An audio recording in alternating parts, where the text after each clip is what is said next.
თბილისის საქალაქო სასამართლოში დღეს ნაციონალური მოძრაობის პოლიტსაბჭოს თავმჯდომარის ლევან ხაბეიშვილისა და ოპოზიციონერი პოლიტიკოსის მურთაზ ზოდელოვას სასამართლოს სხდომა გაიმართა. პროცესი დასკვნით ეტაპზეა, სხდომას მხოლოდ ლევან ხაბეიშვილი ესწრებოდა. მურთაზ ზოდელოვამ კი პროცესში მონაწილეობაზე უარი განაცხადა. ლევან ხაბეიშვილი დღეს მასზე ზვიად მაისაშვილსა და გურამ როგავაზე თავდასხმის ბრალდებით დაკავებული ძალოვანების თემას გამოეხმაურა და თქვა, რომ აქციებზე უამრავ ადამიანს ცემეს, რაც კადრშიც კარგად ჩანს და მხოლოდ ორი მათგანის დაკავება ოპოზიციონერის შეფასებით არაფერს ნიშნავს. როგორც ხაბეიშვილმა თქვა, თავდასხმის ობიექტის 27 წუთის განმავლობაში იყო და მის მიერ დასახელებული კონკრეტული ადამიანი არათუ მონაწილეობდა მის ცემაში, არამედ ვიდეოსაც იღებდა. საუბრის აუდიო ჩანაწერი სოციალურ ქსელში ვრცელდება.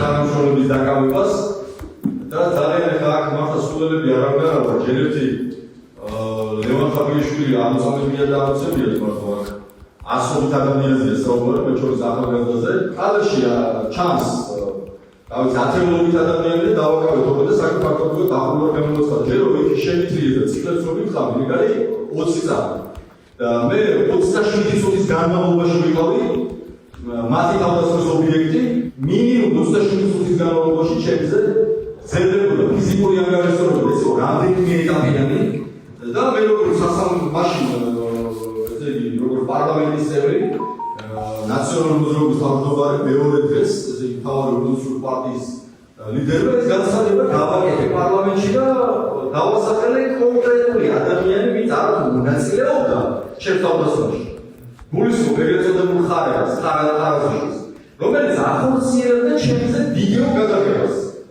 და მოვხედი პარლამენტის მდგომარეთა დარბაზში ეს კაცი რას თხოვდა და რის სანაცვლოდ შეცდედა ჩემს სამეფოს ხარებაზე ჩვენება არ როცა ვიღაც არ მოვიდა კიდევ ჩვენება შეცინააღმდეგ ახლებში და მე პირდაპირ ვასახელებ ესე ვიდამეს ხავდა ეს ჩვენება არ არის ხო პოლიტიკოსების საქმეზე გადაწყვეტილება სავარაუდოდ 20 მაისს გამოცხადდება. ამ დღეს ლევან ხაბეიშვილი საბოლოო სიტყვის უფლებით ისარგებლებს, რის შემდეგაც მოსამართლე ირაკლი ხუსკევაძე განაჩენის გამოსატანად სათათბიროდ გავა. ლევან ხაბეიშვილი 11 სექტემბერს დააკავეს. მას გამოძიება სახელმწიფო ხელისუფლების დამხობისკენ საქვეყნოდ მოწოდებას და საჯარო მოხელისთვის ქრთამის დაპირებას ედავება. 13 სექტემბერს მოსამართლე ფიქრია სიკვდურაშვილმა მას აღკვეთის ღონისძიებად პატიმრობა შეუფარდა. მურთაზ ზოდელოვას კი სახელმწიფო უსაფრთხოების სამსახურის გამომძიებლის საქმიანობაში უკანონო ჩარევას ედავებიან. ბრალდების მან საქმის ობიექტური გამოძიებისთვის ხელის შეშლის მიზნით სცადა გადაემალა ლევან ხაბეიშვილის მობილური ტელეფონი, რომლის ამოსაღებადაც სასამართლოს მიერ გაცემული იყო ჩხრეკის განჩინება. ამ საქმეზე მას გირაო შეუფარდეს. მოგვიანებით 4 ოქტომბერს კი სახელმწიფო გადატრიალების ორგანიზების ბრალდებით დააპატიმრეს.